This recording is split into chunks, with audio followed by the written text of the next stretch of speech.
Kia tha sang Sakrati đập mũi khả là cả rô tị tu ra vrit tâm nu nam phạ lạ tị sa thủ sụng đạ sa nạ nô hạ rát si tâm văn thạ nam tụ mạ hô đạ thình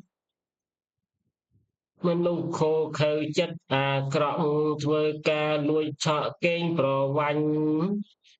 ចិត្តជាប់ជំពាក់តាក់ធ្នន់ខ្នាញ់គួចកាញ់បាញ់ចេញចិត្តអ្នកជាដោយកលយៈយោទស្សៈមុខវាយលុកលបវាយលុកលបលួចនាងស៊ីដាទៅលាក់ទុកនៅក្រៅសីមាហៅថាចំណងនាយសមុទ្រ